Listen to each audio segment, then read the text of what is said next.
Hello, Darla. Hello, Carla, and hello, Dart Strayer. How are you guys today? Good. How about you, Bill? I'm good.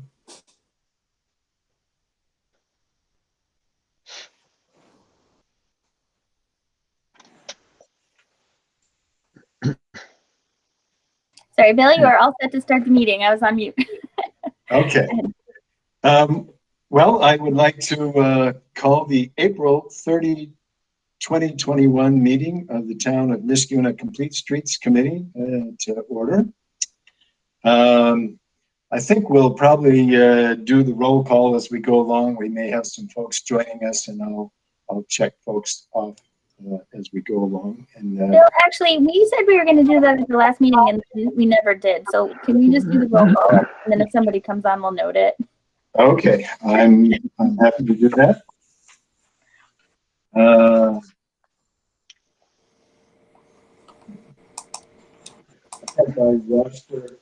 I can do it. Do you want me to do the roll call? Yeah, why don't you do that? I've got my roster, but I'm not sure where I put it. So go ahead, Mom. Dart Strayer, Present. Paulina Manzo, Here. Carla Dougal, James Levy. Here. Our youth representative, Elise Corbin, Here. and then Chairman Chapman. I'm here also. Thank you. And then both Clark and Jeannie are joining from the planning department. Good. Clark, let's give us a wave. We see you. Good for you. And Jean, do I see Jean? Well, she's here. She balances both the office and the meeting, so. Oh, good. Well, that's multitasking. She can keep the planning office running and participate in the meeting at the same time. I have to struggle just to keep up with the meeting, so she's 3 steps ahead of me. But okay, the minutes of March 26, 2021. I hope everyone got a chance to read those. And are there any corrections to those minutes that we want to entertain at this time? Anyone have anything they want to add? Or if not, I'll actually move acceptance of the minutes of March 26, 2021, and hope for a second. Paulina Manzo, second, good, and Carla also, so good. Hold your hand up if you're willing to approve the minutes of March 26. Okay, minutes are approved, thank you. Okay, old business. Laura, do you want to proceed on the regular agenda, or do we want to hear from some of our guests first, or what would you prefer? Yeah, so I think, like I said, I just have to read something quickly because I do see some people on this meeting, and then I thought it would still be good to just go around to the public that's attending the meeting today and just hear what issues they're interested in listening to. So I just, this is from the supervisor. Thank you to everyone from the public that is attending our meeting. The town became aware of a post yesterday on social media that indicated this meeting would be about the use of Baker Park. And I wanted to let everyone know that this was an unauthorized post and that incorrectly identified this committee as a venue for those concerns. We will not be discussing the Baker Park at our meeting today, and we wouldn't take public comments on that. But we would like to go around to anybody who's on this call so that they can briefly let the committee know who they are and what complete streets issues they are interested in. But just so everybody understands, this is a working meeting today, so please keep the comments short due to the time constraints of the members that are present. And then I did want to know, because I have been saying this, maybe some people are attending because we're working on a traffic calming demonstration project in Wyoming in the coming months. So anyone's welcome to stay and listen, and if they have specific interests in complete streets they would like to bring up, we could just go around. I can call on the people I see if you want me to, or however you want to do that. Sure. Why don't we start with folks that may have a concern that's not Wyoming Avenue. I saw John Greenthal out there, a couple other folks. So if you have anything that you would like to bring to the committee, please do that. Bill, it's John Greenthal. See a couple of old friends. For those I don't know, I'm a 40-year plus resident of Niskayuna. I did live on Baker Avenue for about 15 of those years. I'm a former treasurer of the Schenectady County Environmental Advisory Council until I was term limited off. And I'm really just sitting in because of an interest in the town and certainly the streets thereof. So no particular agenda item in my mind, purely interest. Well, we're always happy to have your sharp mind with us, John, and you have a lot of history in the town. And we will be talking about our survey of residents and maybe looking at some crosswalks. I know you're on Keys and not too far from Regent and that street. So welcome to Complete Streets. Thank you. Okay. Anyone else? Yeah, I'd just like to make a comment now that we're being recorded. I had mentioned earlier, Laura touched on. Ben, would you just give us your name and the address quickly here? Sure. Ben Mastriani, my wife Laura is also on the call. You can see it's 1549 Wyoming Avenue. Okay, thank you. Yeah. And she had touched on it before we recorded. My wife made a flyer like she did the previous month. And I guess it was misconstrued by some to be either a Niskayuna posting, which there was no logo on it. It was just a very nice, well-made posting with no intention of trying to make it look that way. And I am interested in the public meeting to take up the Baker Woods issue. And as far as Wyoming Avenue goes, I keep saying, I understand, like you said in the meeting last month, we're not God. We'd like to snap our fingers all over Niskayuna and make it safer and slower. But that intersection, Baker, Wyoming, and Lexington, I think they should think real hard about doing something temporarily until something permanent hopefully is done. Because I had sent some pictures, and excuse me if I'm not sending them to the right people. I don't want to take their time away, anything to do with their job. But motorhomes coming down Wyoming towards the Baker Woods, somebody jumping out of the way at the end, the speeding, which is measured in one direction and counted in one direction. It's about 25,000 cars a month go by Wyoming because of the cut through. I know we've talked about some good ideas.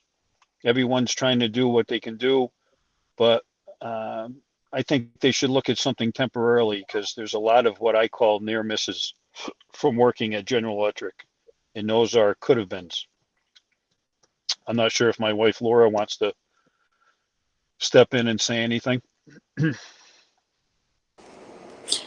No, just apologies again with the flyer. I was just the middle person. I am a designer by trade, and there was not supposed to be stepping on any feet, and it was the second time. And I'm at work, so I'm just gonna leave it to Ben. I just wanted to show my face. Thank you. Okay. Well, thank you both. We will be discussing Wyoming Avenue on our agenda here. It's 4 or 5th down. But I know at our last meeting, and I actually haven't contacted Patty Lester. I need to do that myself. And Ray Smith, who's the highway superintendent. I have driven Wyoming, and I do see there is some foliage that kind of partially blocks the yield sign at Wyoming and Baker. So we need to get that trimmed back. And then I think as part of our traffic calming discussion that the committee is, we may be recommending, to Highway Committee and Police Committee that the yield sign, that the town consider going to a full stop sign there instead of a yield sign. And I also spent about an hour with Tom Nishi, who lives on Lexington, and he's close to the intersection of Baker and Lexington. And that we're going to talk to some other neighbors, but his point was Lexington and Baker needs a 4-way stop there. There's already a stop on Baker as you cross Lexington, but not on Lexington as you cross Baker, and quite a few cars there. And so we may be asking the town to, one, we want to get the traffic accident data, but we may be asking the town when they look at the stop at Wyoming and Baker to also look at the stop at Lexington and Baker also. And then with the traffic calming, we'll discuss that when we get down to the Wyoming project. Anyone else that's a citizen out there that wants to offer a thought on anything on our agenda or any other thing that concerns pedestrian or bike safety, auto safety?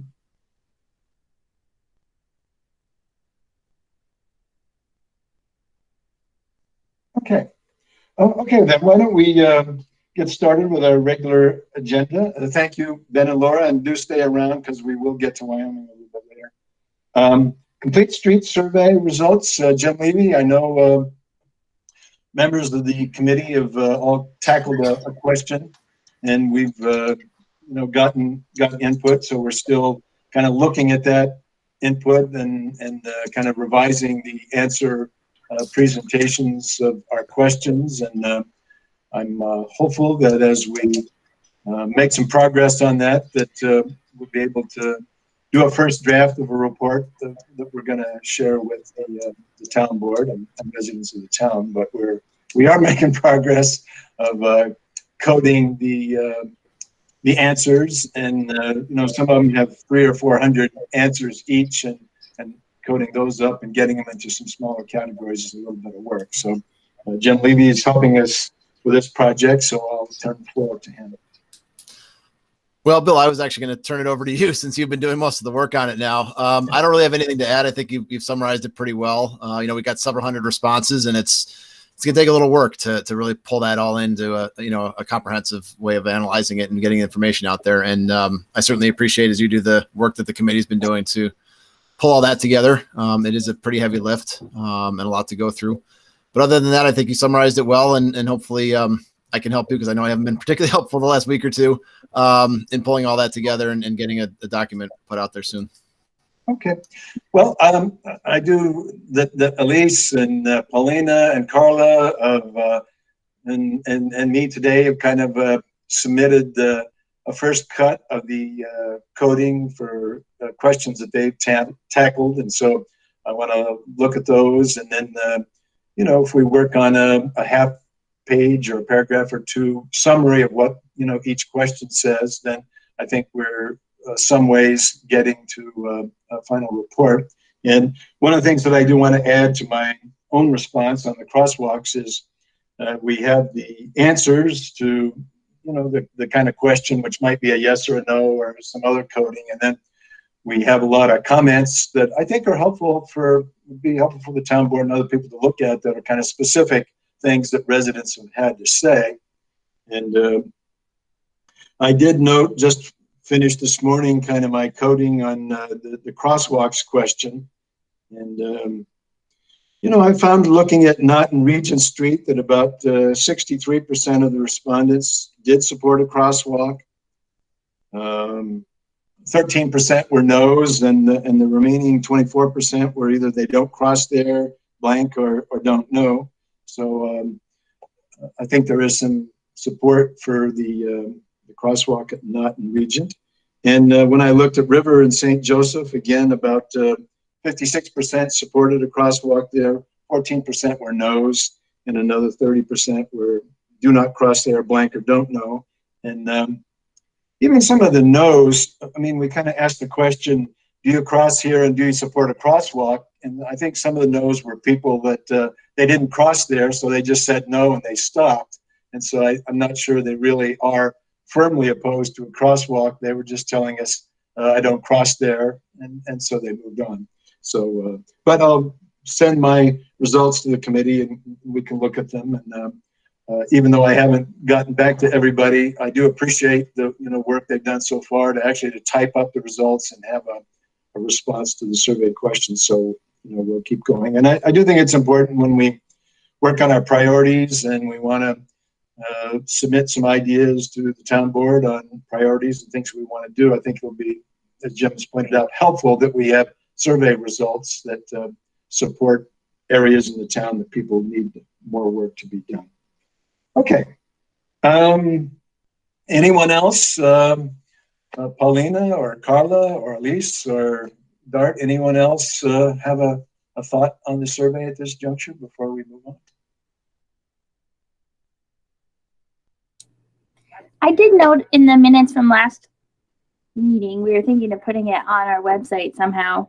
So I will still continue to try to work on that next month. So we don't miss that. Okay. I think we probably want to get our answers cleaned up and maybe a little summary of what we learned from each question, and then before we put them out on the website. But it is a goal of ours just to put our work products out there so citizens can see what we do. A lot Okay. of people on my, the question that I reviewed, a lot of people asked for education of pedestrians, of cyclists, of motor vehicle drivers. And it made me think, even a couple years ago, when we were in other states, that there's a lot of nice signage along the bike path for bike path etiquette, like staying to the right, announcing that you're passing on the left, picking up after your dog. And I thought, I actually made a sign a couple years ago, and I wanted to contact like friends of the Mohawk Bike Path Association, because I knew the bike path extended through multiple towns, because I thought it'd be a good idea to have the same sign continue all along the path, but they never got back to me. But I thought that would be a good thing maybe for this committee to initiate, that we create one sign. And then I thought maybe this could be an outreach thing that we do also, maybe with the Public Safety Committee, that we create a brochure that is just basic, rules of the road, how to walk along the street, what side of the street to walk on. If you're a cyclist, what side to bike on. And we pass those brochures out at our next bike rodeo, or at any event that we do, or any town event that we do. It wouldn't be that hard. I'm a graphic designer. I could whip up a brochure for us for free. I don't know if we already have them. Looks like Laura's pulling some out for me, We but can do them. This is a tree council one, but look how pretty it is. We yeah, can totally have a tree council and I a, do in my sleep. So if we, I could work on some content and have this committee approve it, but simple things for pedestrians to know, simple things for cyclists to know, simple things for motorists to know about how to share the road with cyclists and pedestrians. Just basic 1, 2, 3s that we should be handing out to everybody that, I don't know. So these would be things we'd put on our Complete Streets website, and we might do a blast to town residents, and we distribute the flyers at our bike rodeos. And Sure. Even if we had some usual places where people access the bike path, which might be the train station park or River and St. Joseph's, that, we might consider, making a sign. In other words, we'd have one sign, but we could post it at 4 or 5 places so that when people get on the bike path in Niskayuna, that they would see some bike path etiquette things there that would be walk on the right, and as you mentioned, announce if you're coming up on someone's left. I think that's So it was 2 separate projects. I thought one could be signage that would be posted all along the bike path, and one could be a trifold brochure that goes out to citizens, or just handed out at events, or stocked at town hall, or mailed out, or handed out wherever. But so we don't have to we don't have to create that from scratch. The New York State Association of Metropolitan Planning Organizations has actually done a bunch of these flyers, and I can get you the links for those. We actually worked on creating some, but the Governor's Traffic Safety Committee also has a ton of this information, and we can get actually, printed, I think printed, but certainly digital materials from them that we can either reuse and reprint, or if you want to make your own that's, Niskayuna specific, you can just pull the information off of those and do it. We don't have to do this from scratch. There's a lot of really good stuff out there. So I can provide some links to what I know is out there. Take a look at it, and then we decide what we want to do, from there. if you send me links with content, then I can put it in a trifold format and sort of brand it with Niskayuna logos. Yep, absolutely. Sort of make it Complete Streets and Niskayuna friendly, or just narrow it down to whatever we want it to say. And that way we won't have to write it ourselves. Right. So we could, Paulina, you could focus the message on, what the committee thinks makes sense. And then if there are other elements that we don't want to put in there and that material is available, we can just use that as an additional handout. So it gives us some freedom to decide what we want to do. Exactly. So I'll send you those links. You can take a look at what's out there and we can go from there, but we definitely don't have to create this from scratch. Great. Perfect. Okay. Anything else? I think if you're going to put brochure things, trying to educate pedestrians and cyclists, maybe put in a little thing about like cycling turn signals, because I know a lot of people I know don't know how to use them, and it can be unsafe for drivers when they don't know where cyclists are going. So that might be a useful thing to put in the brochures.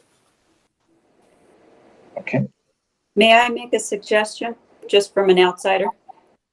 sure. You're not an outsider, Laura. You live on Wyoming Avenue. I know, not in the group, not in the meeting, the committee, whatever.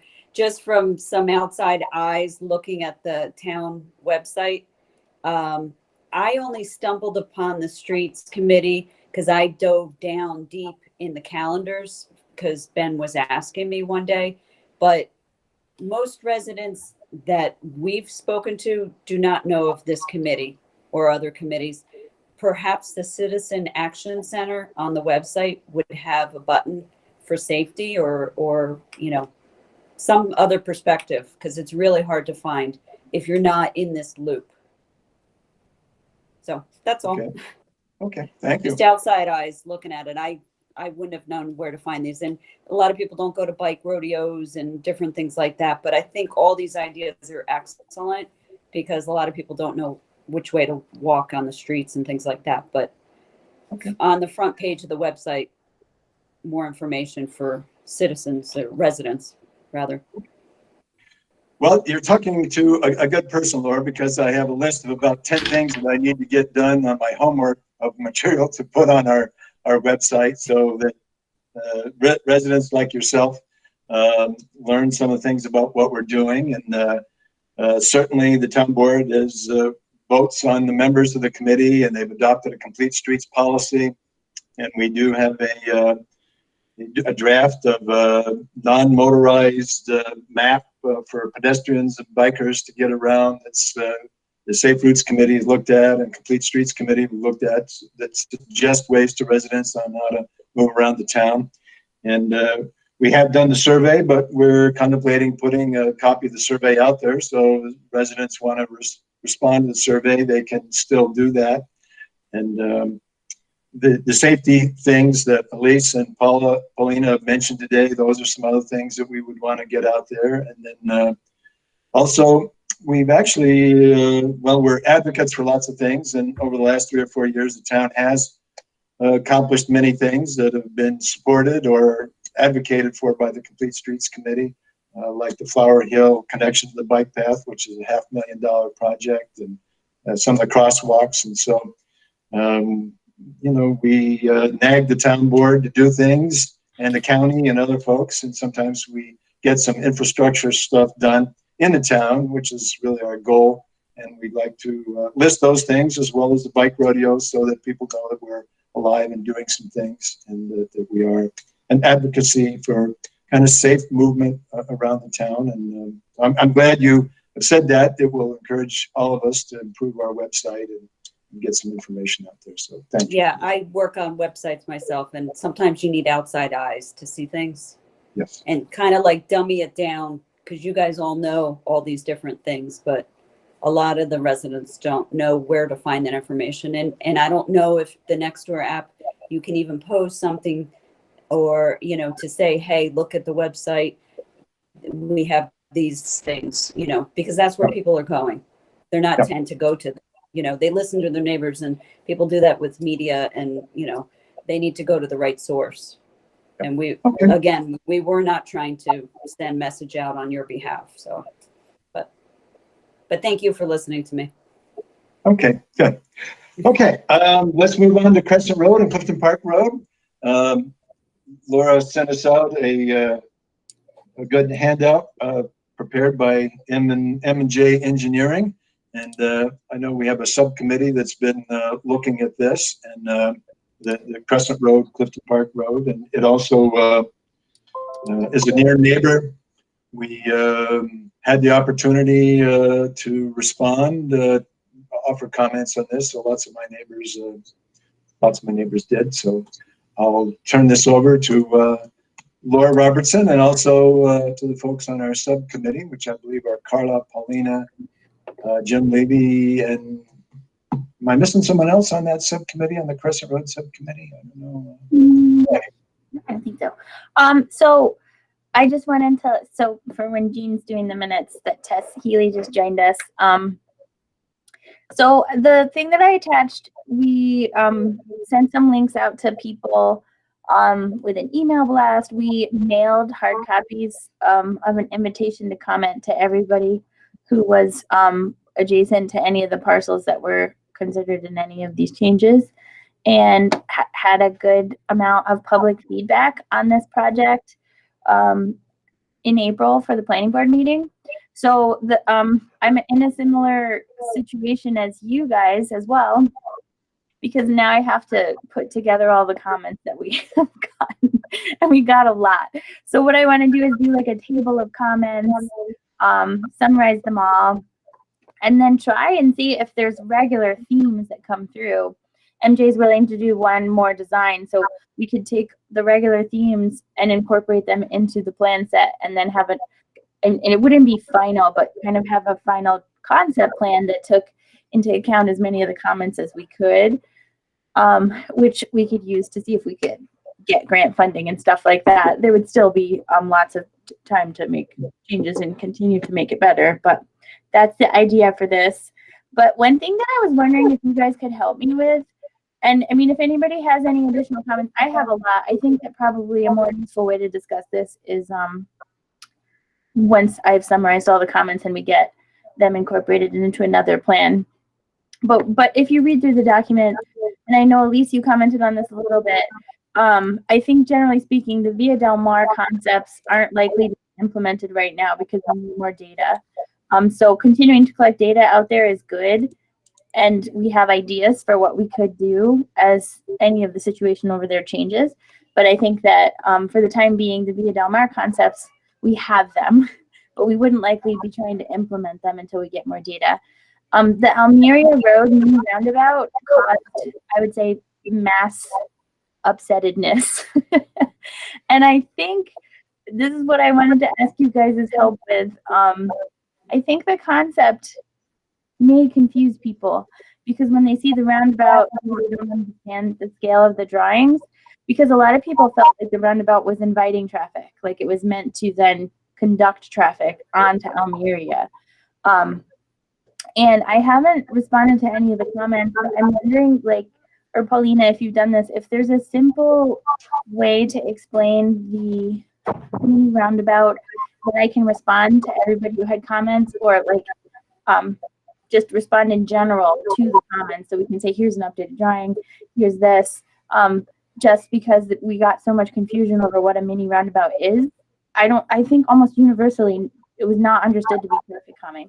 It was almost universally understood to be inviting traffic into the neighborhood. So I think that's definitely a place where we could do a little bit of outreach. Don't think there's any need to implement it right now, but I do feel like it would be helpful to respond to some of these people who were so offended about it, so that they realized that it wasn't meant to be problematic to them, that it was meant to be a problem-solving thing, is my one thought. And then this is the one that we really want to go after with the Laura, before we leave the roundabout, I just had a couple things. One is part of why I think people might have been a little confused is they think of a roundabout as something that's kind of on a busy road that's either not an Erie Boulevard, or Balltown Road and Aqueduct Road, or River Road and Rosendale Road, or other busy streets where, you know, roundabouts are used, and a lot of those intersections were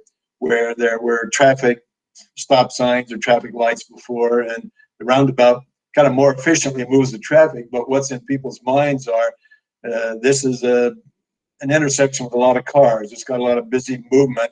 And so I think some people were not sure that these intersections really had a lot of busy movement or whatever.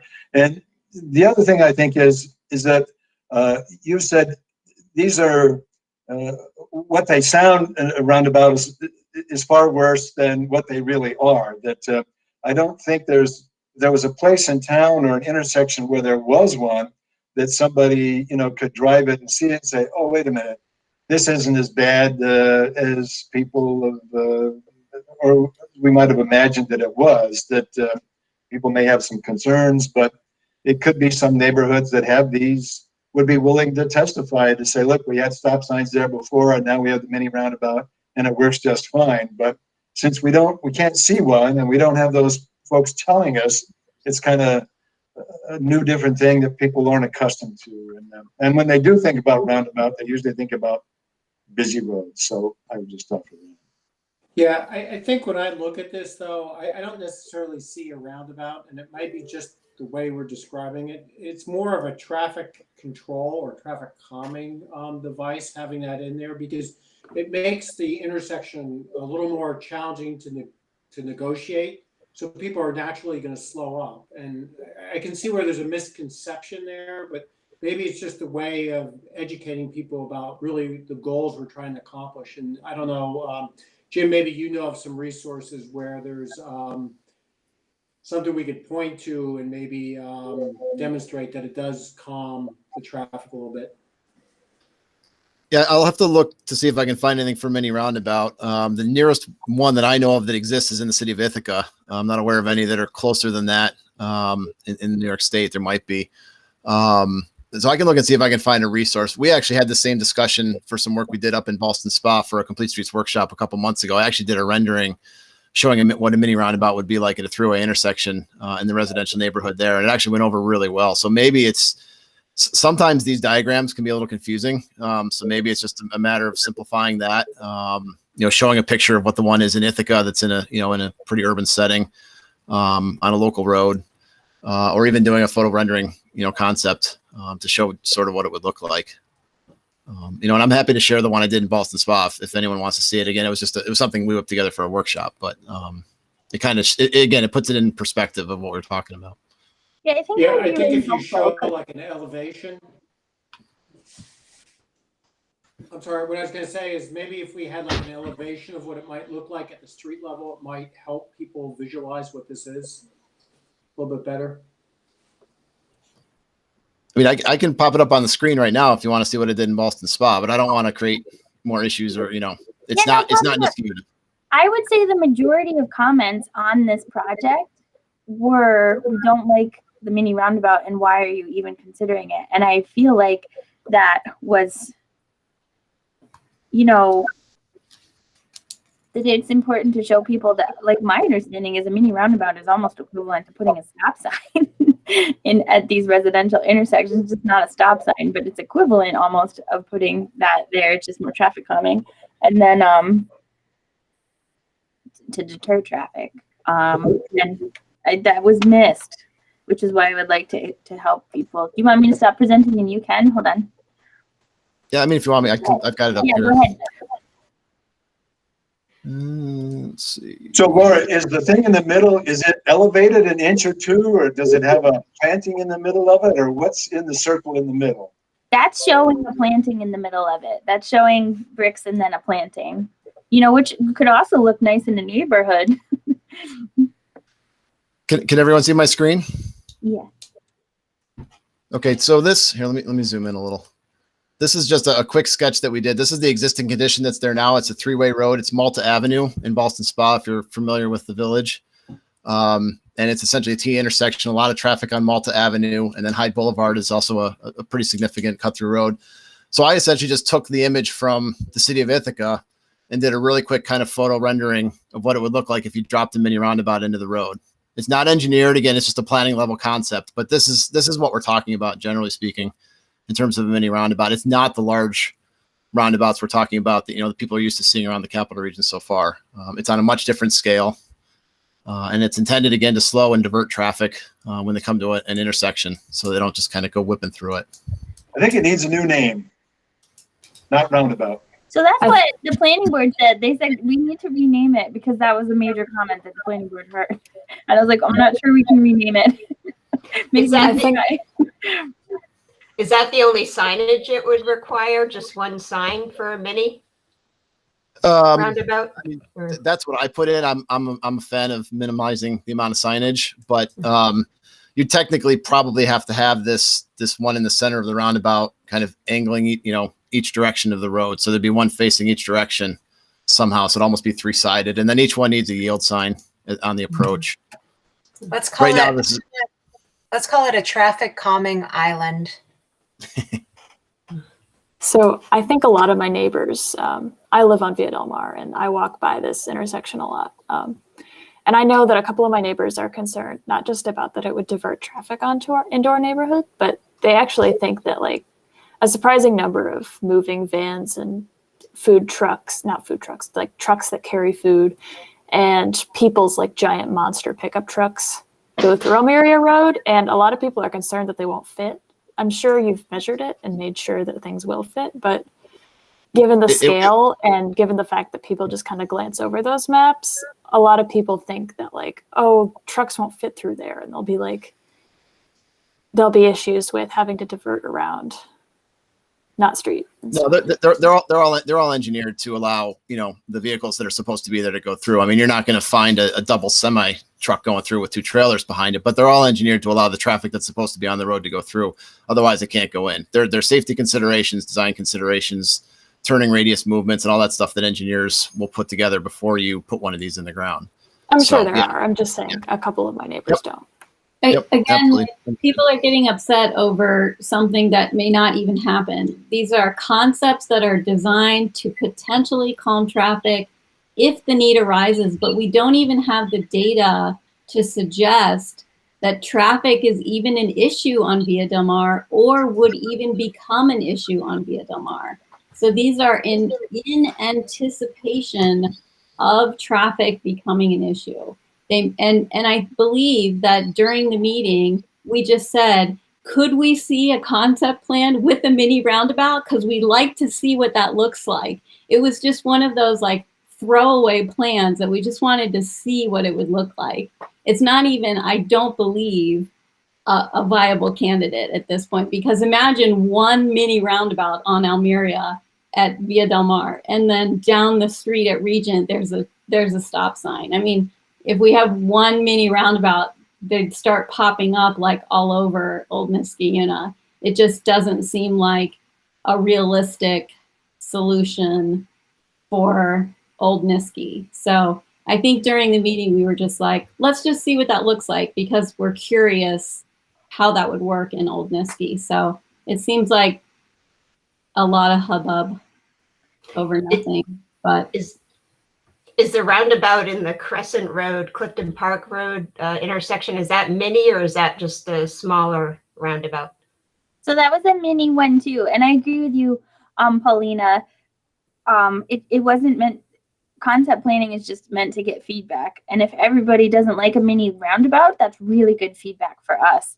But my concern was, I don't think, and I mean, to Lisa's point, I actually don't think that people realize that this is different than like River and Rosendale. And so their feedback was, we don't want a traffic circle like they're used to seeing.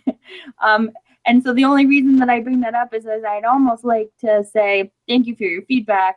We're not going to be moving forward with the concepts of the mini roundabouts at this time. But just so you know, like this wasn't meant to invite traffic. This is meant to be traffic calming. Here's how mini roundabouts work. Just because I think that the comments that we received were not directed to what this actually is, because maybe I didn't do enough good outreach. The plans, if you look at them at a high level, like when you go through the Balltown Road traffic circle, you do see those little lane diverging things. And so maybe if you look at this at a high level, it looks to you just like, it may just look to you just like, Balltown Road, and you're thinking to yourself, why on earth would you put that there? Whereas this is completely opposite. Those are meant to facilitate traffic going through with minimal delays. And this is meant to really calm things down. and get people to slow down and stop. So if you want, Laura, I can help you draft a generic letter that has a photo of a mini roundabout. Yeah. Something Jim provides, or I know Portland, Oregon is filled with mini roundabouts, and I have friends who live there, and I can ask them to just shoot a photo of one. Do they like them? I love them. Yeah. Do you? And it really works. It really does slow traffic down there. Because you know, can't fly through the stop sign like you can here. Yeah, exactly. Or I miss think part them. of You it can't is- miss the stop sign either. Yeah, right. You're forced to slow down to go around it. So, Yeah. but we can explain exactly what you said, that this is just a concept plan. It was designed to get feedback, but here's exactly how it works, and we can just. And another thing that I heard about the mini roundabouts was they, you know, with the thought, I think that people felt that they were like the Balltown Road and the River Rosendale roundabouts. They were like, these are heavily pedestrian and bicycle traffic places. And if you put a mini roundabout here, that's going to make it much more difficult for people to walk and bike. And so I also think that's something that is worth like seeing if there's any information on that, because I think that's also not true, because again, this is not at all like The exact things where you have to be crossing. Like you would go through this on a bicycle or a pedestrian the same way you kind of always would. Right. Laura and part Pauline, of I'll this is- send. I was just gonna say I'll send you a link. I just pulled up the NACTO design guide, and they're kind of like the go-to guide for a lot of this complete streets work. And it actually has a nice diagram. It's a little urban for what we're doing, kind of in a way, a little urban, but not. But it's very. It points out kind of point by point what's important. It talks about, you know, in this location we're doing this because it does this, and in this location it does that. And it specifically says, as point number 1, many roundabouts have been shown to increase safety at intersections. It talks about how a roundabout on a residential street is intended to keep speeds to a minimum. Things like that. And that's what they're intended to do. And again, you know, that information's out there. We don't have to recreate it. So I'll send you the links. So you have that as a reference. Okay, that's perfect. Because I just want to touch base back with these people. They took the time to give us comments, and I really appreciate that. But I want them to kind of understand that we weren't trying, that this concept wasn't trying to negatively impact their neighborhood, is actually trying to help. And then see, like, if they respond to that and they're like, oh, that's totally different. I don't know. I would just like to give that feedback to them. If I may, Laura, just offer, having been on the town board for a few years, and sometime without examples that people can see, or without the educational things that you're talking about, people see something that actually may feed into what they know about roundabouts already. And especially where they see something that, oh, here's an engineering firm that spent some time on scenarios, and it's a message that comes from the town planner. So it's clear that somebody has invested some energy into preparing a design, and it's out there with the neighbors, and the town is asking for comments.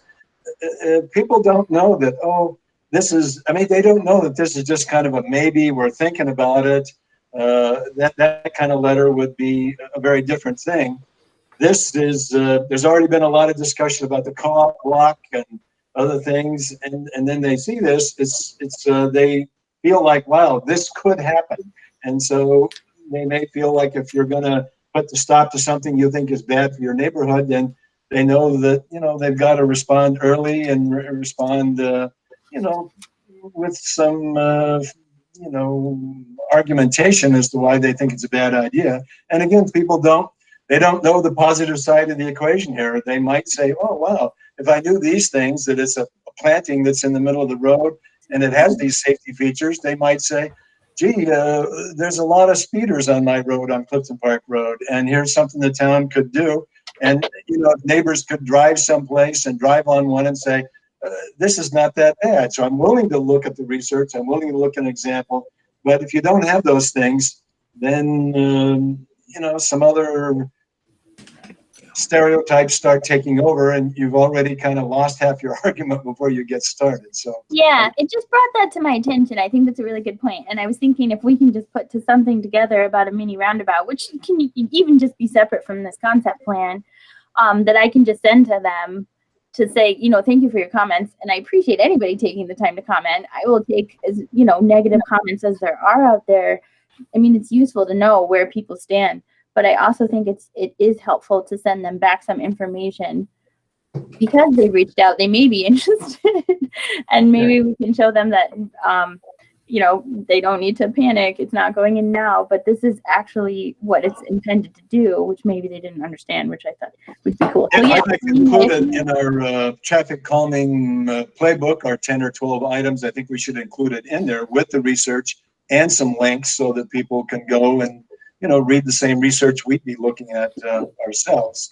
And would you like to just return to Crescent Road and Clifton Park Road to pull that design up again? And yeah, I can. if people I have did want comments? to ask, because I know Paulina has to leave at 3:30, if we want to jump to Wyoming, and then we can jump back to some other things. But yes, here is Clifton and Crescent.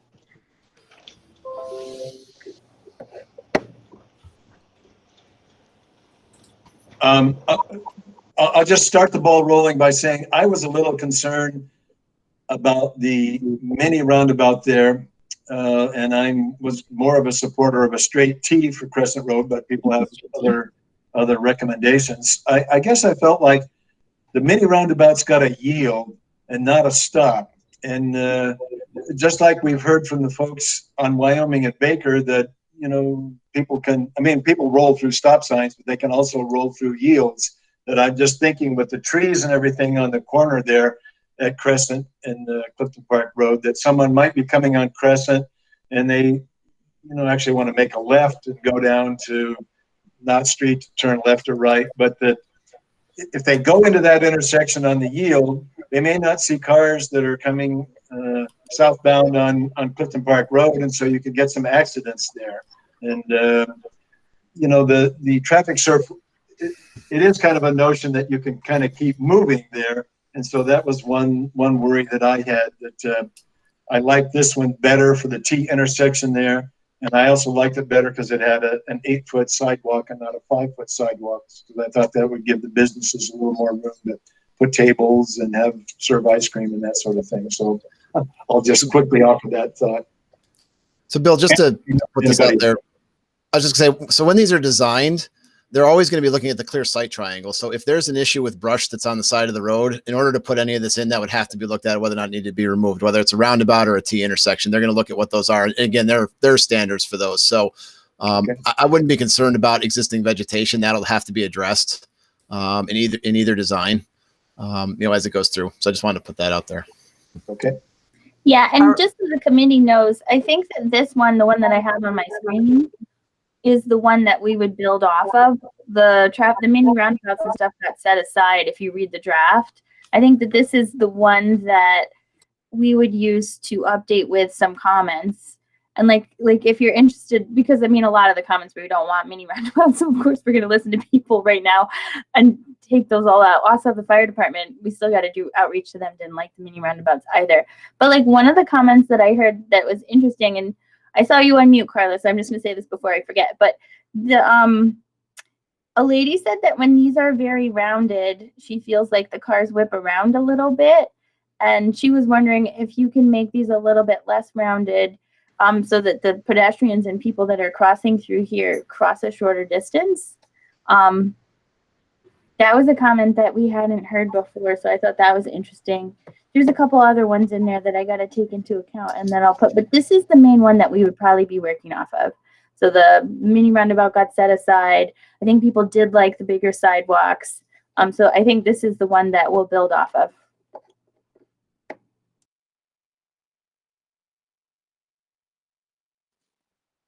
Carla, did you have a thought you wanted to add at this point?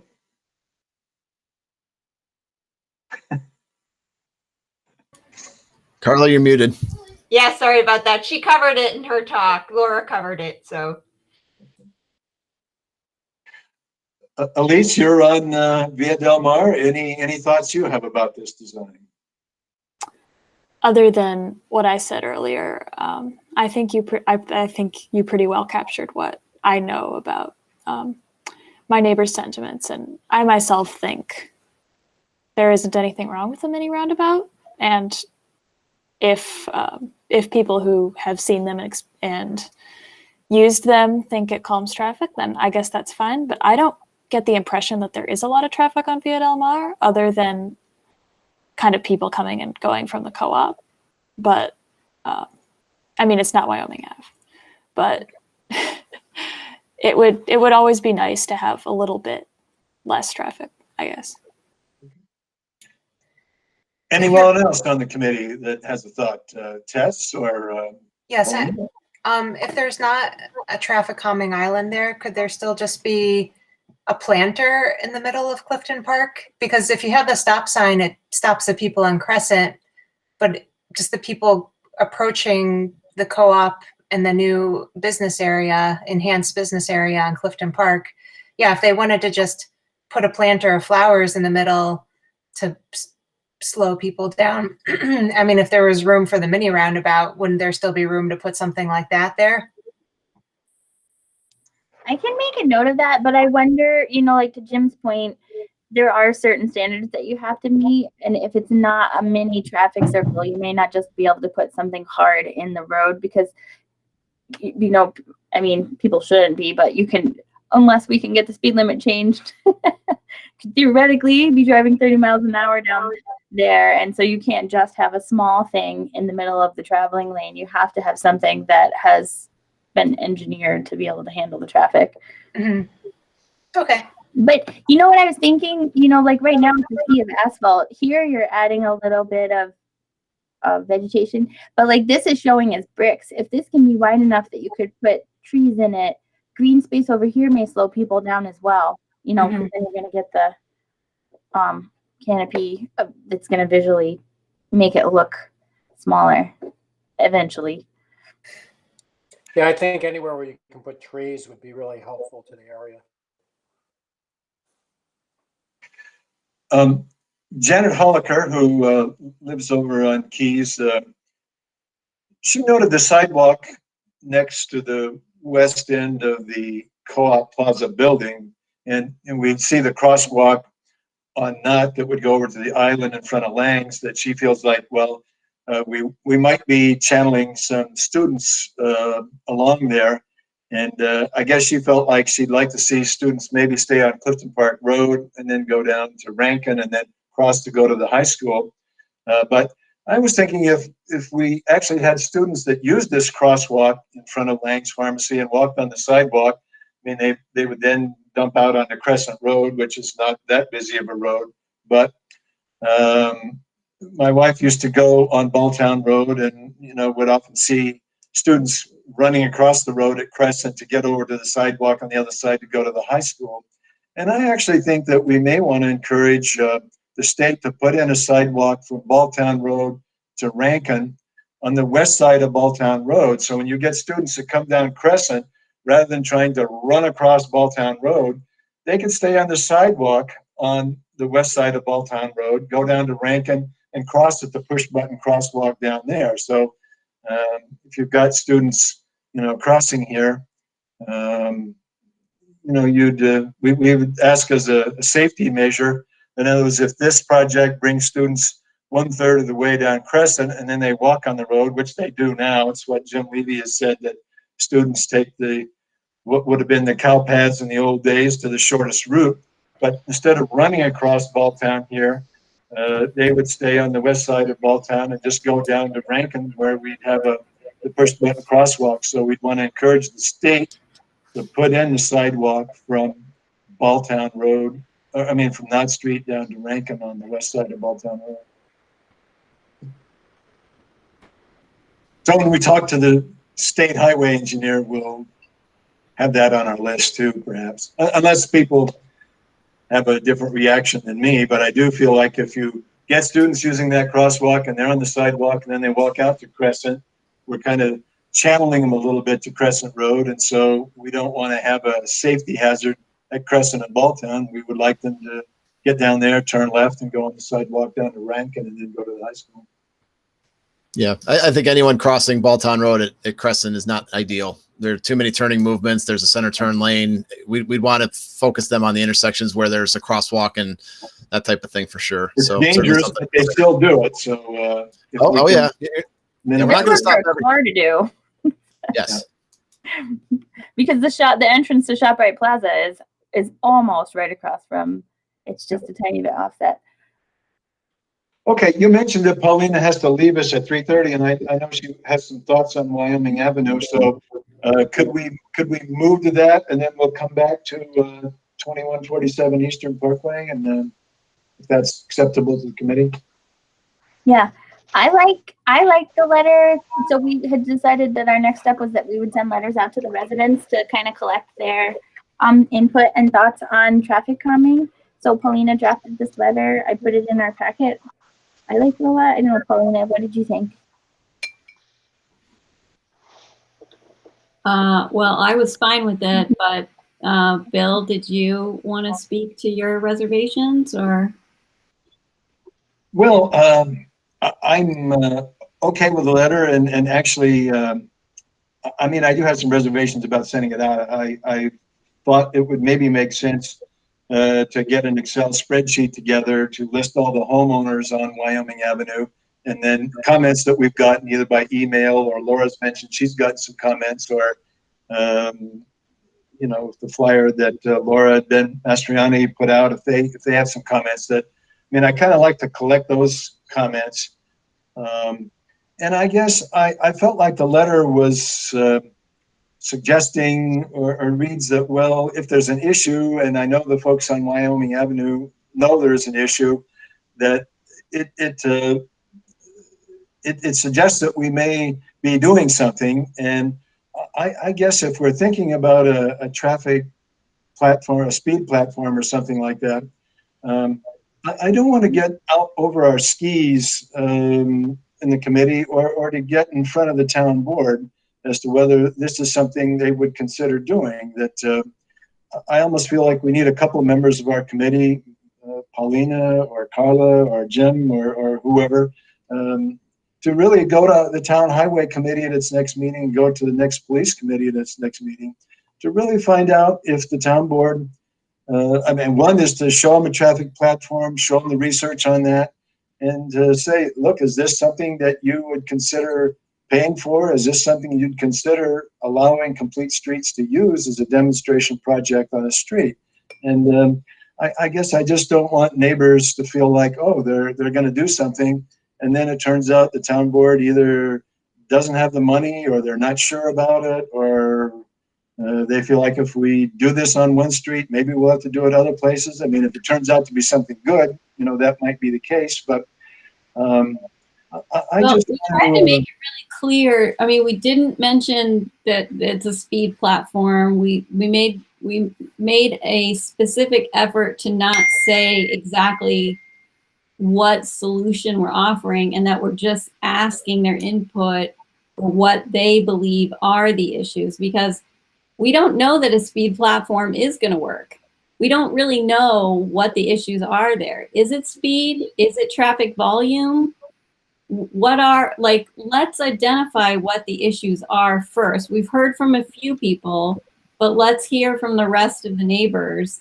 Like right now, I feel like we're just in data gathering mode, and let's figure out what the issue is first, and then identify what the solution or solutions are.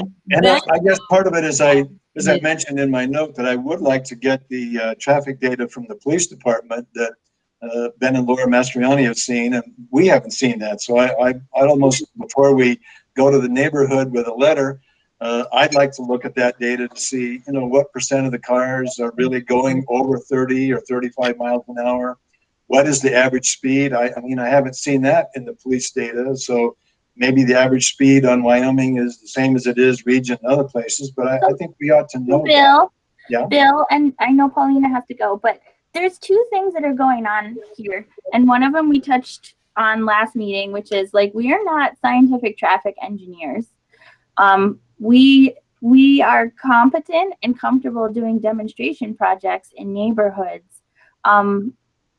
And one of the things that we identified by our last demonstration project is that, you know, we get good feedback, but I think that what we want to try to do is go to a block or a street where we know people want a demonstration project.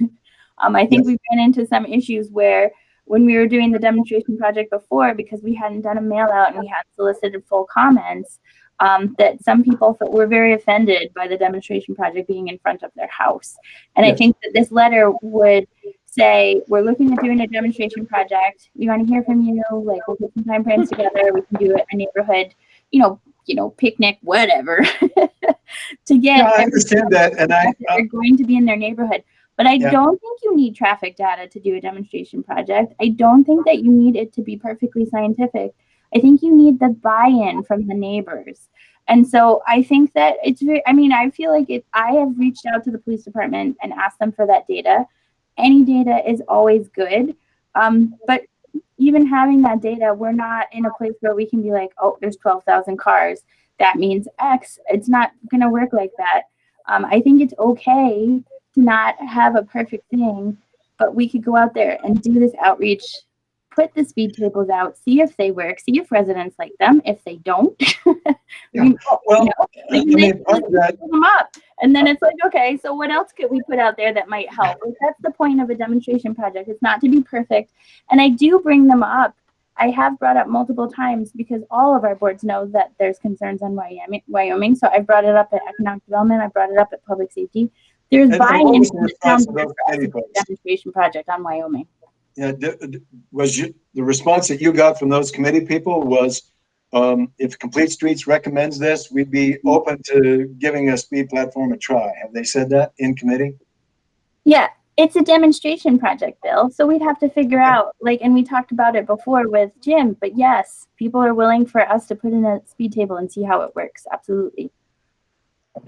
And Well, can I I mean, that say was- something too? Sure. Then Yeah. it's up to the chair, but I think we do try and limit the public comment to the beginning of the meeting. Your call, Chairman. Well, I mean, we did say we were going to come back to Wyoming Avenue, so I'll give Ben a minute here. Go ahead, Ben. Yeah. I mean, I do live on the street, so I probably would know some of it, where I asked Officer Stevens to do the thing just a couple weeks ago. And again, it's one way, but a couple years ago, he did it both ways. What you're looking at is 25,000 cars a month, 12,000 in one direction, 13,000 in the other. And I think you have to look at the root cause. The root cause is people cut through from Schenectady. So you have to look at the borders. When I bought the house, I always thought it was like country knolls, where people that drove around 90% of the time are people that live there. That's the problem. You can do calming, you can do all that stuff. The problem is people are cutting through from Schenectady. That's the problem. Just like the crime I read. Niskayuna put out a thing. 44% of the crime in Niskayuna is from Schenectady. It is what it is. It's the same with the traffic. Yeah. Just my own response to that, I mean, you have Girling Avenue and then you have Wyoming. I mean, it's kind of a straight shot from Rosa over to Baker Ave. So people do use it as a shortcut, and I'm not sure we can change that. I mean, we can ask people to drive slower through neighborhoods, but I'm not sure that a town could really force people not to use a connecting road. Of course you can't, but you can make it difficult. And all the things we're talking about is making it difficult. Yeah, and that's why I guess we had some discussion about a speed platform, and Paulina said there is some speed reduction in using them. And, my caution, or at least my prayer to Laura, was to check in with our town police committee and highway committee to make sure that this is something that they would consider doing. And I don't want Complete Streets Committee to suggest that, oh, this might be something we'd be willing to try, where the town board is not sure they want to do that. So I just wanted to, to be certain that they would be willing to give this a try before we even suggested to you and your neighbors that it was something that we might possibly try. So. Well, and I just want to be, I'm clear on something. You do want public comment, or you don't want public comment? I do want public comment. That's why I'm talking about a spreadsheet. Matter of fact, I'd said to Jim earlier that I do know some of the people there that just wondering if I, should just walk the block, or people on the committee should walk and just talk individually with neighbors to find out. And, we can accomplish that with, a letter that goes, and hoping people respond by email, and we'd want to keep track of those. And I guess feel with the discussion that we've had with you and others, that probably the sentiment, I think you've even told us that the sentiment on the block is that we know we've got a problem. There's speed, there's a lot of traffic volume, there's trucks going through, the yield sign doesn't work. And so I do think getting the yield switch to a stop, cutting the foliage back so that we can see the sign at the bottom of the street, maybe trying to encourage people to make a right on McClellan to go down to Knott instead of coming through Wyoming. And, the street is narrow enough where chicanes and other things may not work, that a speed platform may be kind of the only thing that we could consider, or a main thing, because it has shown to work. And it would be good to have all the neighbors behind us doing that intervention. So if we tried it, we knew we had the neighbors behind us to do it. And we try it and it works. And I also think it's important for the town board to know what's going on. If it actually works, then Wyoming Avenue residents would be the only people. Others would want to be considered as well too. So Lexington and Baker ties into it. That's where they come. Yeah. From the high school down Lexington, take a right, turn on Wyoming. Yeah.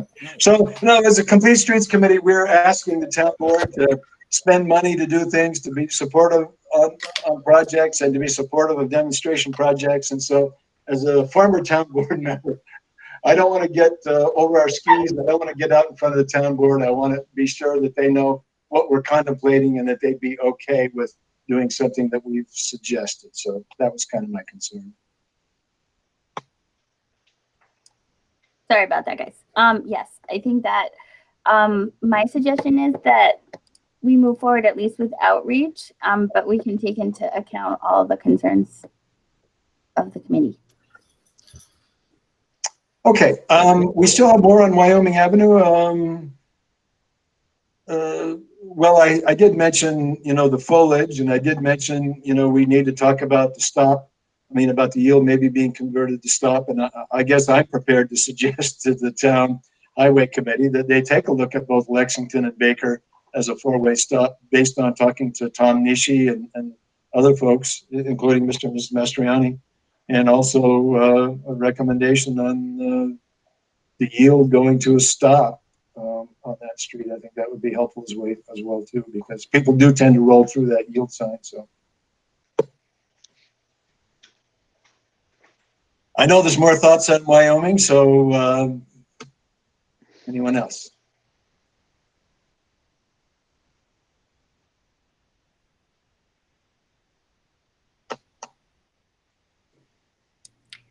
So my only suggestion would be that we do the demonstration project with the speed table, and then gather feedback from it, which is what we've tried to do with our other demonstrations. And if a lot of the feedback is, we like the speed table, we'd also like to see a stop sign, or we don't like the speed table, but we think a stop sign would be fine. I don't know what, if you can do a temporary stop sign, like as in a demonstration project. Do you know that, Jim? Like, do you think you could put a temporary different traffic control up? I think you'd have to ask the town attorney, but I actually think we could, if we'd set up the demonstration project as the equivalent of a construction zone, where you can temporarily change things like stop signs and yield signs. But again, you'd have to talk to highway and legal on that. But I was thinking the same thing. If we could actually temporarily change it, if we put up signs like we did last time that say, construction area ahead or something like that, so people know that it's different than what's to be expected normally, I think we might be able to do that. And that would be an interesting option to try, if that's an option. And the other thing I want to throw out, I'm sorry, go ahead. Well, one of the things I was thinking is if we put the speed table very close to the entrance to Wyoming, because we actually don't have a very long section of Wyoming that we can work on. It changes very quickly to the city of Schenectady. So we're really pretty limited to the very front of the Wyoming-Baker intersection. Is if we put the speed table pretty close to the intersection, or like on that intersection, you could also do little curb bump outs. That seems to be the way that the speed tables are most effective. because you're putting them on the, you know, the narrow, but then you're also putting like the little bump outs on either side. So you're narrowing, then you've got the speed table, then cars continue on. In which case a stop sign would make perfect sense there for a lot of reasons. So if you're doing the demonstration project with those three things, like speed table, a little bump out next to the speed table, and then the stop sign, and see how that works. Yeah, Lauren, Let's the say only it works, Laura, and everybody loves it on the street, and then they want it installed permanently. Is the town going to go for that? And what's our budget? Because these things are running like $5,000 to $6,000 just for the rubber temporary. You know, is the town going to approve that? And then is highway going to install it? And let's say the neighbors love it. Is the town going to be behind installing it there? well, this committee would not install a speed table. I It's know. gonna have to be done. It's gonna have to be done by highway. Yeah. I know. Yeah. It would just be our demo, but let's say it all works and it goes well and the residents of that street love it. What happens after that? Well, I mean- would think though that if the residents really loved it and it really demonstrated that it accomplished the goals, there would be public support to ask the town board to make it happen. And I think without doing a demonstration project and without getting some feedback, I think it's going to be a hard push to just get something implemented like that in Niskayuna. But I do believe that if we run the demonstration and the positive feedback is forthcoming, then at least we have a step forward. So, I would so take that was kind of why I really wanted to make this like a scientific process and really, you know, collect data, figure out what the best option was, and not just, you know, go with one idea and throw down a speed table. I really wanted to write up a report and get the traffic data that's current and set up traffic monitoring devices while the speed table is in place, leave them there after we remove the speed table. So we have before, during, and after data, so we can go to the town and say, here's our demonstration project, here's our data, here's what we discovered, here's how effective it actually was, because it worked, or possibly it didn't work. But here was our goal, here was our objective, here was our method, and here's how effective it was. Because if it works there, it'll work on Regent Street. It'll work on other in Old Niskayuna. And if they're, you know, $4,000 or however much for the highway department to install, we need some data to convince the town and the highway department that it's worth doing. And that's why I don't want to just jump into this and say, let's just throw one down and see how the neighbors like it. I want to be methodical about it, and I want to write this up and kind of go through it more scientifically. Does that make sense? Yes. Yeah, I think you raise a good point, Paulina.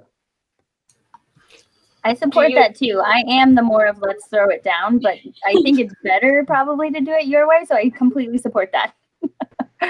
I'm not Okay, saying I'm happy to sign the letter. or bad or good. I'm just trying to think, like, here we are in a COVID year with a tight budget, and how are we really going to convince the town to get behind this when we don't have a budget ourselves? And how are we going to convince the highway department, who's not keen on obstacles in the road that their snow plow has to go through, and that these things are going to require maintenance every 4 to 5 years? And, you know, we have to show them, prove to them that these are really going to work. And the only way to do that objectively is with data, I think. And that's why I wrote that outline for us to follow. And I feel like this would be a good street, especially with that speed data collection that's on the speed limit sign. that's, I think, collecting data every day. If we can get that data, and I think that we have 8 more of those signs throughout Niskayuna.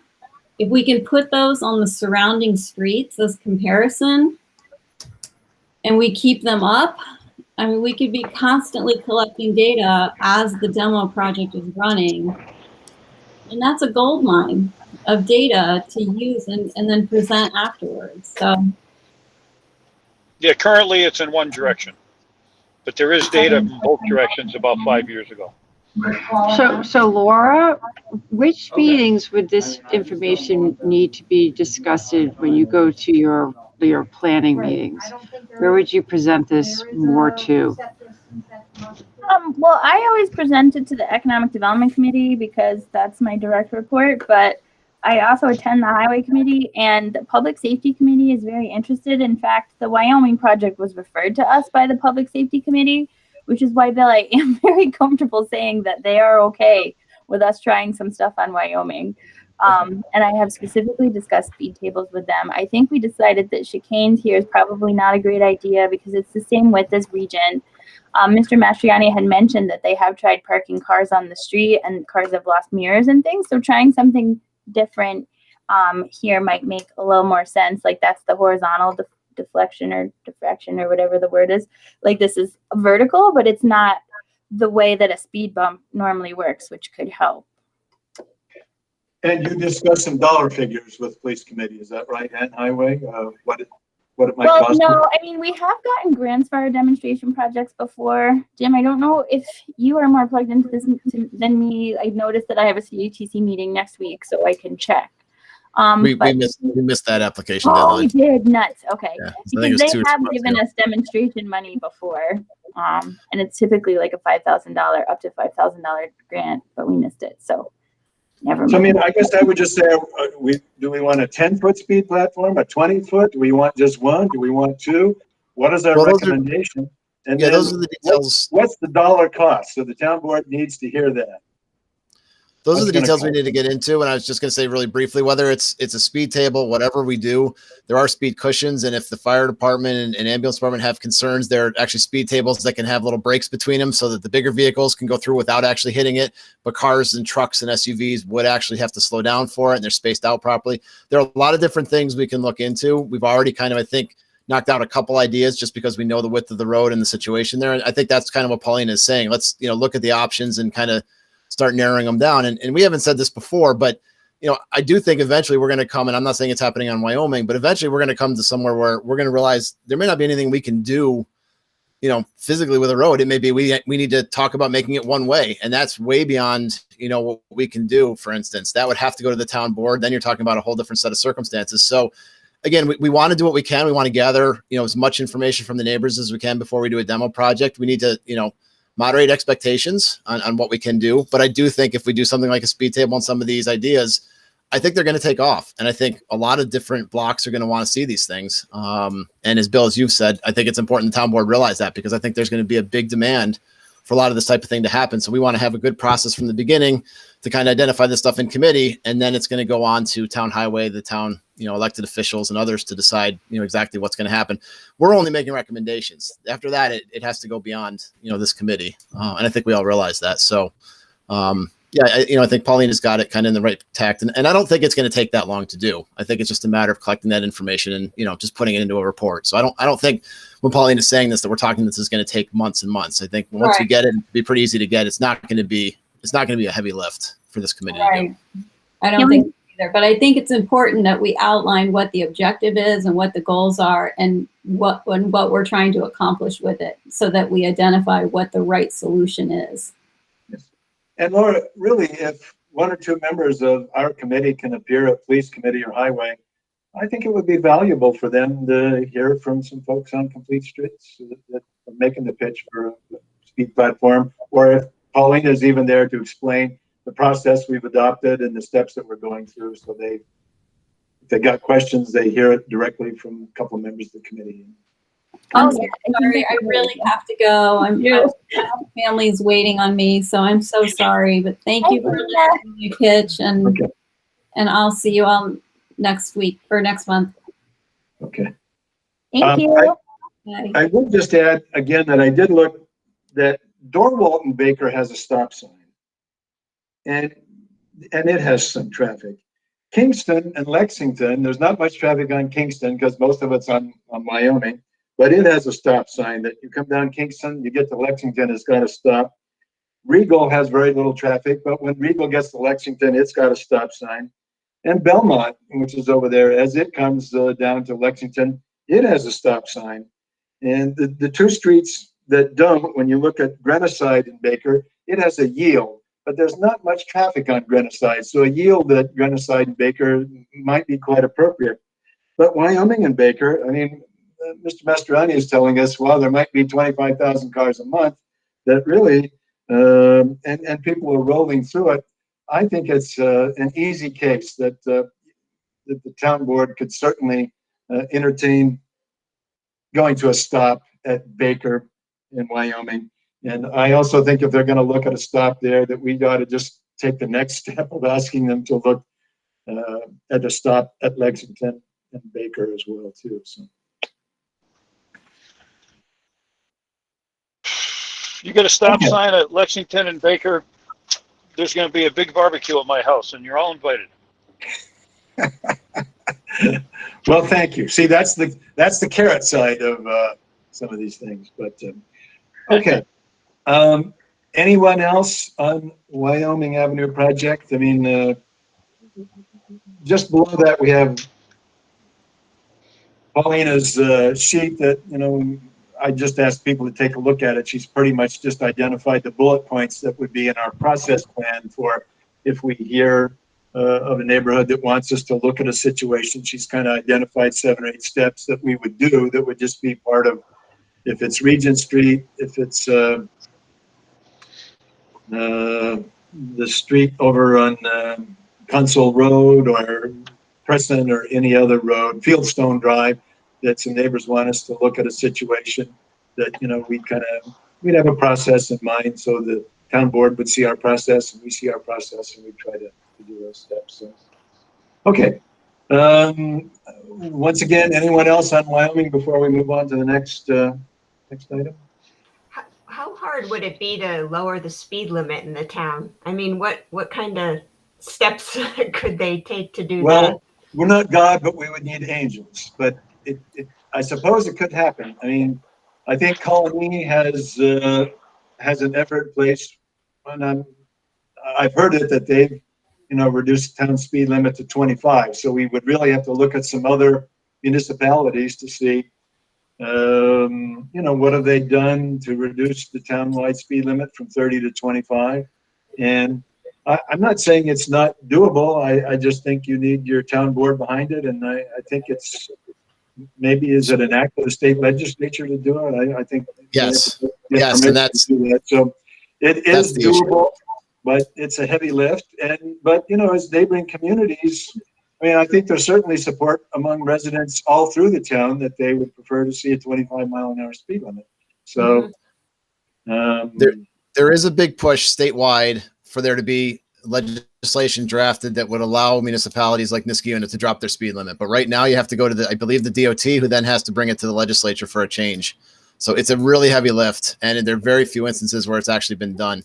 Large cities can do it on their own. That we cannot, it's not based on population, I think, or maybe city status. So I'm hopeful that legislation will go through statewide that allows municipalities to reduce speed limit. But I think it's still out there a ways, but there is a big push and it's growing. We could ask our town board to send a resolution or a letter to our assemblyman and our state senator saying that the town of Niskayuna supports this legislation of municipalities being allowed on their own to reduce the speed limit, town-wide speed limit from 30 to 25. We could do that. We could make that recommendation. Yep. I think that would be a good thing to do. And honestly, right now, it's probably about the only realistic thing we can do for lowering speed limits. I just think the other one's too heavy a lift. A couple municipalities have tried and kind of gave up. It's really hard. Okay, Laura, could you draft a letter from Complete Streets to the town board recommending that our town board lobby our state senator and our state assemblyman to to have legislation in place that would allow municipalities on their own to reduce speed limit from 30 to 25? I also I have family in DC, and they have like electronic cameras that like basically take pictures and record data, and then send tickets through the mail. And like you get a ticket for $200. It doesn't count for points against your license, and you don't even know you got it until you get it in the mail.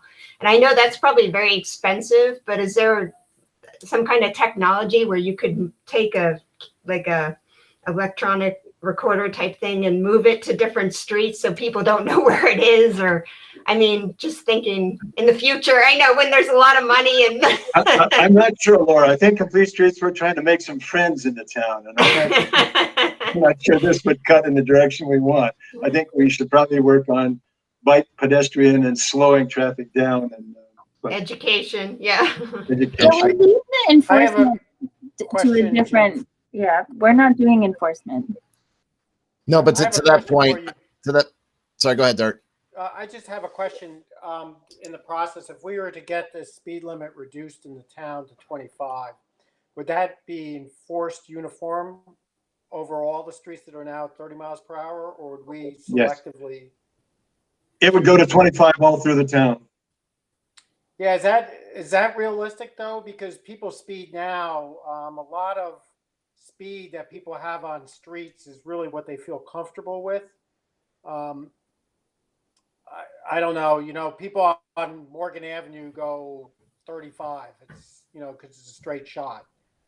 I think it's a new norm, Dart, and if the PD starts writing some tickets, in other words, if they don't write them unless they're 40, then they would write them at 35 because you're 10 miles over the limit, and so people start getting tickets and they slow down their driving habits. So Okay. This is also why we're looking at physical improvements and changes to the road through demonstration projects that eventually hopefully become permanent. That some of it takes, education, some of it takes physical improvements to the road. Yeah, They're all no, part of certainly- they're all part of the toolbox, one way or another. It all depends. I certainly can see the traffic calming working well. I just So guys, didn't know what the experience was with I these have things. to hop off the computer. Dean is gonna end the recording. So you guys can keep. I'm actually gonna hop on my phone because I do have a couple more things that we have to talk about. But we're just gonna transition here quickly. okay, let's jump to 2147 Eastern Parkway. Do you want to do that one, Laura, or do we want to save that for a future meeting? I can do that if you guys can talk about something else for a second. I have to get down to my car and put the meeting on my phone. Okay, let's talk about Plum Street then. I did send a note out a couple hours ago to folks on the committee. I don't know who's had a chance to read it or not. The thrust of it really was, I guess, my admiration for the county and the town of Glenville that have gotten a grant, a Safe Routes to Schools grant, and they're putting sidewalks at the Sacandaga Elementary School in Glenville. And they're also contemplating a sidewalk to Glencliff Elementary, which is in the Niskuna School District. Glencliff is on Southwood Road, but it's off Paws Avenue.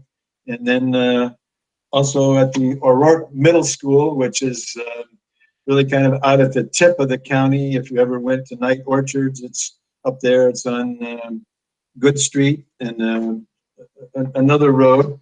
But some of the things that are impressive to me that the county is also working with the town of Glenville on putting a sidewalks on Applause Avenue that will run to Southwood Road. And I don't know if the Saratoga County, the town of Clifton Park, is going to extend that sidewalk all the way out to Balltown Road so that people in Applause could actually be on a sidewalk or a side path, as we call it, that would, carry them through the village of Applause. And on a bike, you'd be able to get all the way over to Balltown Road.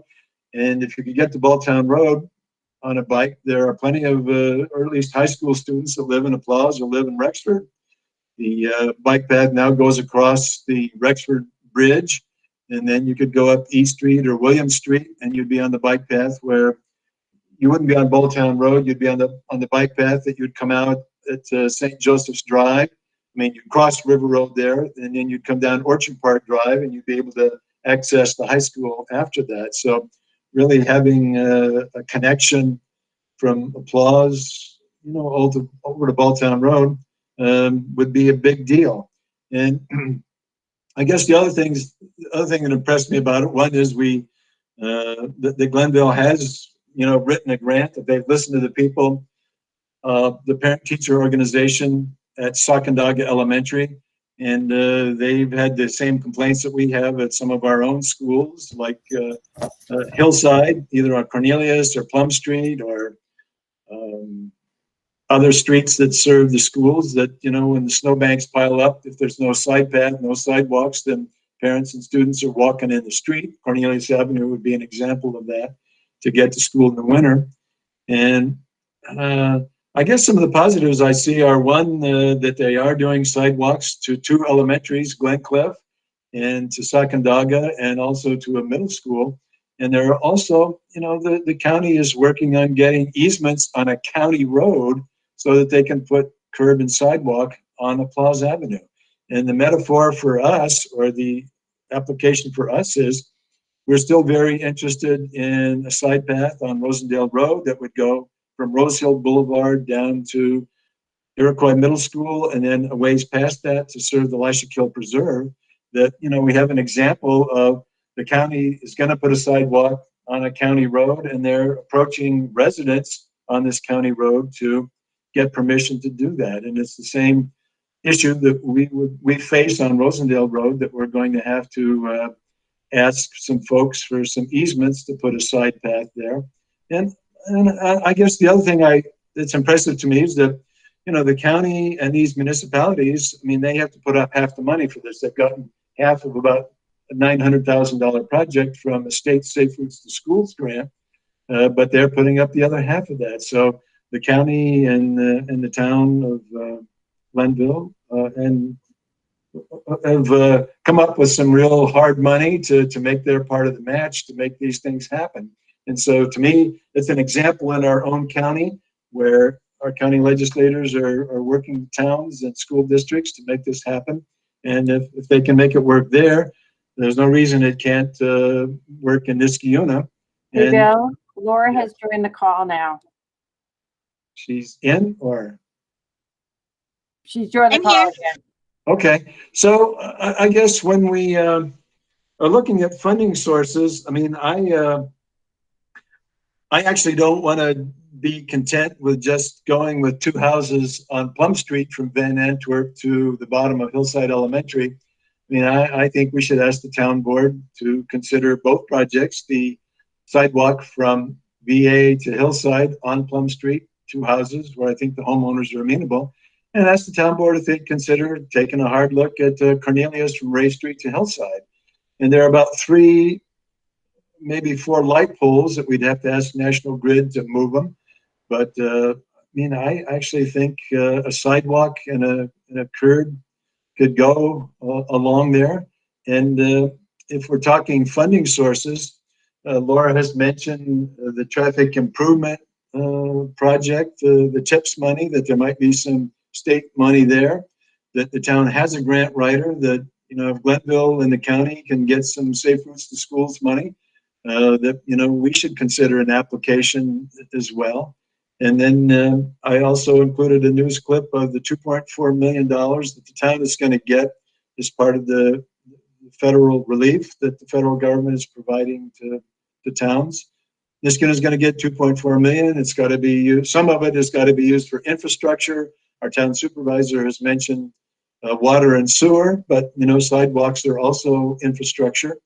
And I'm for, and it's not a new project. It's part of our message to the town board as one of our priorities. And I think it would be a good step if we can get the town to do sidewalks to Hillside Elementary, where they're desperately needed. That, it's a precedent. And, we'd ask them to set aside some money in the town budget to do Birchwood, or to do Craig, or to do, or even Rankin Road from Clifton Park to the high school, where they do a step at a time, a sidewalk, and we focus on the schools first and branch out from that. So that's why we have it in here, and that's why Plum Street's on it. And Plum and Cornelius are part of our priorities to the town board. So I guess I'm all for pushing this and seeing if there are some parents on Cornelius Avenue that would like to see a sidewalk, and asking the town board to consider it. So. And I think we need to jump on this because I have a feeling that they're looking to possibly move. So I don't know what I can do to help. I can reach out to them, but Laura, can you give me a little direction on that, or what I can do with that house on Plum? Yeah, I think if we could get her to write an email or a letter stating that she would like to work with the town on the sidewalk, like we could bring that to the town board and just be like, hey, Complete Streets, this was on our priority list, you guys. We've got, something in writing from the owner that says they're happy to work with us on it. How can we move this forward and fund it? That could be very helpful.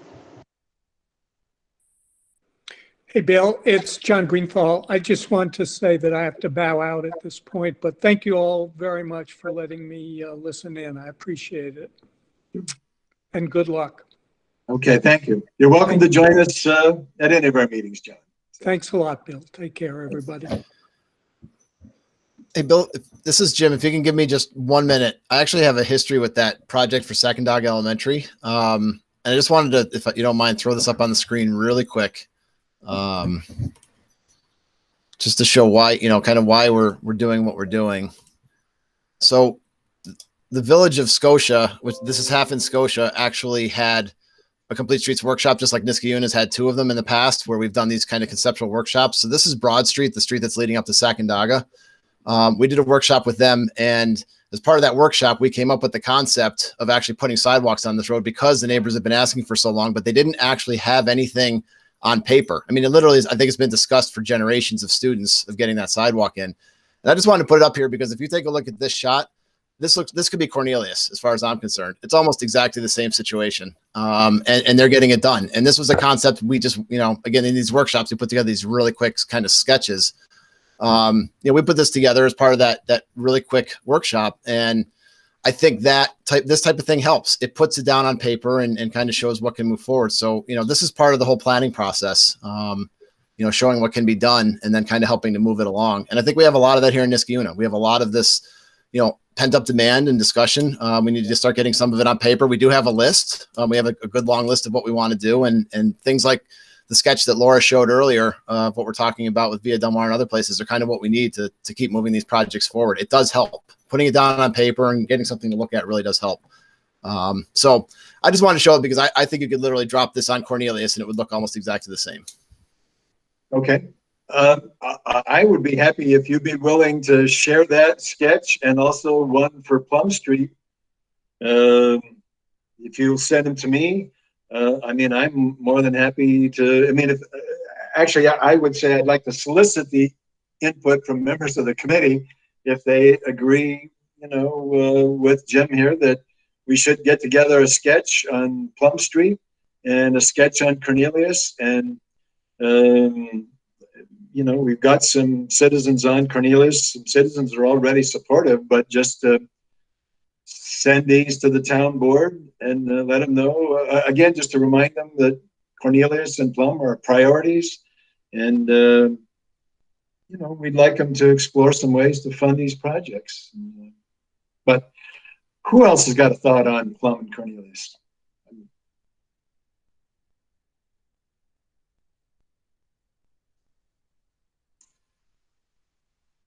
Tess, you're a near neighbor over there. What do you feel about a sidewalk on Cornelius? Absolutely. I wish it had been there for my kids. Okay. Yeah, at least on one side of the street, if not both. Yeah, it really needs it, and on Plum too.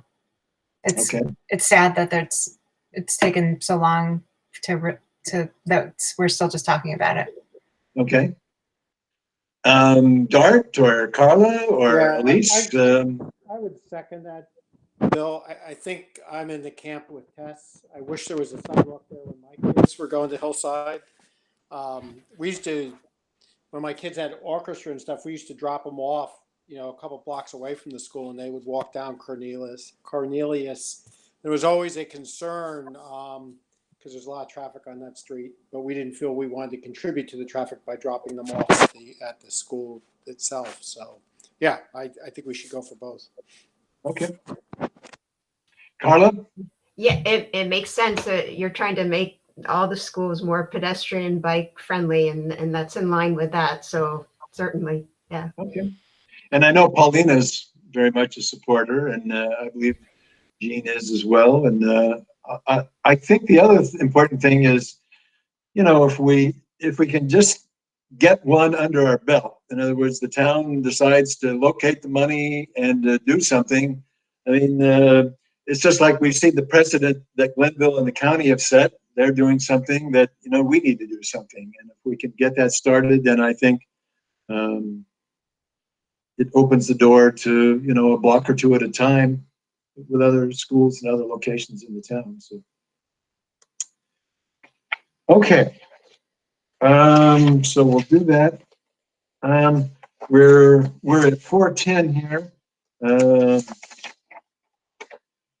Laura, do you want to say something about 2147? Can you do that over the phone or?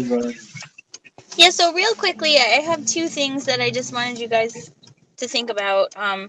The Eastern Parkway one is just a tenant change, but if you look at the plans that are in your packet, I believe they're proposing a sidewalk along Eastern. There's not a sidewalk on either other side, as far as I know. But the planning board had brought up that if they're putting in sidewalk, they should extend it to their property lines, which seems like it's fine with me. So I guess I just wanted you guys to take a look at that and have input on the sidewalks that are being proposed for that project there. Gonna move the building slightly closer to the road and redo some of that area, which is why there's a possibility of adding a little bit of life to the street there. So this is a home currently that's in a commercial zone that's going to be converted to a business? No, it's currently a business Okay. that is being converted to a mixed-use building, probably actually mostly residential. So it's the opposite. It was a medical office building. Now it would have a small amount of commercial, probably professional space at the bottom of the building, and then the remaining use of the building would be apartment units. Okay. Well, how say you, committee, on putting a sidewalk here? I must certainly support it. Yeah, think I am it's a good too. idea. I would support. Laura, this isn't the corner lot, right? It's the next one up. It's the next one up. So I think theoretically the sidewalk would end on either side, which is a little weird, but it seems like that would also be fine. No, you got to do it that's incrementally. sometimes right. Exactly. That's sometimes how we get it in. We get one in, and then hopefully the next one will come. That is a big missing piece, I think, on the corner of that intersection, adjacent to this property. That's another discussion for another day. Laura, is it asphalt or concrete on the other side of Eastern Parkway in terms of a walkway? Are these concrete or are they just asphalt on the other side of the streets? The ones that are being proposed to put in, or No, the those existing will be ones? concrete. I'm just wondering on the other side of Eastern Parkway, is it an asphalt sidewalk near the apartments or is it concrete? Well, I don't know that. I'd have to go down Yeah. and take a look. The sidewalk in front of building, sidewalk in front of Gates. It's a sidewalk. It's a concrete sidewalk on the other side of the road. Okay. Okay, good. So this would be a step to getting a concrete sidewalk on both sides of Eastern Parkway, probably from maybe Palmer Avenue up to Belltown Road. Okay. Okay, so we would push for that sidewalk to be there, even if it's Yes. the only piece of sidewalk. Okay. Yes. So I'll make sure that the planning board had thought that, but they just wanted to hear from you on it. And then the other thing that I actually forgot to put on the agenda and is fairly timely is when that guy came to talk to us about the traffic circle at the corner of River and Rosendale Road, and we had said that we could put together a letter that said we wanted pedestrian amenities to be included. And I've talked to the county since then, and one of their thoughts was, because it's so physically constrained at the intersection of River and Rosendale, River and Old River and Rosendale Road, is to potentially put signage to bring pedestrians to Niskayuna Road and then put sharrows and things on Niskayuna Road. And then this would be outside the scope of their project, but we could push for it. Then put a crosswalk to get people from Niskayuna Road to Lions Park, because it'd be pretty easy to put a crosswalk there. There's only one property that you might need an easement from. And it's a big, and the easement would be pretty far away from their house. So like if they're wondering if we can take a look at a possible like sort of alternate pedestrian bicycle route rather than bringing them down to that circle, just because it's so physically constrained, it wouldn't fit multi-use path around the circle. But there's a possibility that we could sort of make signage to route pedestrians and bicycles to Niskayuna Road. So somebody coming up on Old Niskayuna Road, I mean, we wouldn't be encouraging them to take Rosendale Road up to State and then go on State Street down to Mohawk to make a right to get back to the train station to get on the bike path, right? This would just be, well, You mean Route 7? Yeah. Yeah, Route 7. I mean, it would be helpful to me to kind of see even a penciled in diagram of what the county is suggesting. I think if you have yeah, so it would basically be like there would be signs maybe on the intersection of Route 7 and Rosendale Road that said, you know, Mohawk Hudson Bike Hike Trail this way, or pedestrians and bikes this way. Okay. And then there would be another sign at the intersection of Route 7 and Niskayuna that pointed them down that way. And then they could potentially put like a share row treatment on Niskayuna to alert people to the fact that there would be more bicycles there. But Niskayuna isn't a whole lot better than Rosendale, but it is a little bit better.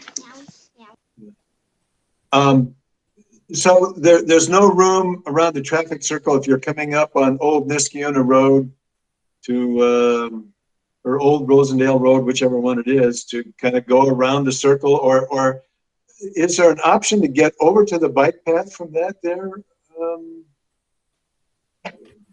Was that something that we talked about, that if they put the traffic circle in, they're going to have to move a house, and would there be a strip? Yes. Yeah, they are going to have to move the house. There may be room on the south side, but I think the issue is making a safe pedestrian bicycle accommodation coming down Rosendale Road to the traffic circle.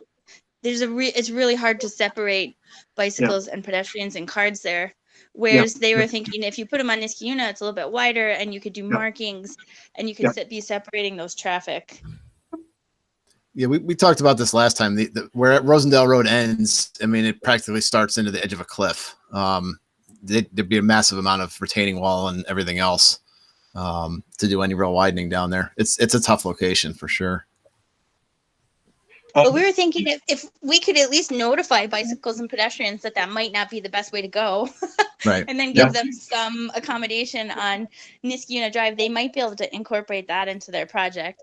And then if we have that Sharrow connection and signage down Niskayuna Drive, even if we couldn't get them to put the crosswalk in, we put the infrastructure there.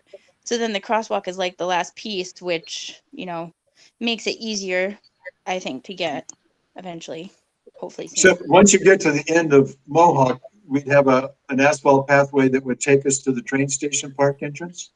The end of Niskayuna. Yeah, it's very close to where the end of Niskayuna Drive on Rosendale to the train station entrance.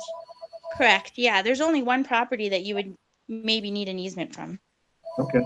Would the county be willing to pay to do that piece? Well, I keep trying. Okay. We'll have to ask Mr. Constantine and Ms. Ostolich about that, I guess. So. But like, would you guys if I drafted a letter and I sent it to you, do you guys think that would be something that we could support and send to the county to help them implement that in their project? I like it, but let's see what the rest of the committee feels like. We'd see the kind of penciled in what you're suggesting, right? And the design in a letter. Yes, Okay. I can do that. I can put that idea in a letter and email it to you guys and have you guys take a look. Yeah, that'd be great. And then we can each just respond back to you whether we like it or not, but I think that'd be great. I think that's a reasonable approach. Like I say, it's a really constrained area. I don't think most cyclists, other than the local neighbors that live there, are going to be riding out of Lions Park anyway, unless they're, real, hardcore riders, heading up to Route 7. So I think that makes sense. And it's common, in conditions like this, where you've got a really constrained site, to have kind of like an off Main Street, routing, if that main route up doesn't make sense. So if that's an alternative, I think that would certainly work. Okay. Okay, great. Thanks, guys. Okay. Well, we've had a good meeting. Unless we have something else, I think we'll probably plan on adjourning at this juncture. And I noticed there's a couple more items on the agenda, but they both involve work I have to do. So rather, I'll plead guilty to not getting all of my jobs done, and I promise to work on them. But I think we've had a good session, and I guess I would entertain a motion to adjourn for today. And if everybody has a good weekend, it's going to be sunny and warm, I think, on both Saturday and Sunday, so that'll be good. Motion to adjourn from anyone? Yes, motion to adjourn.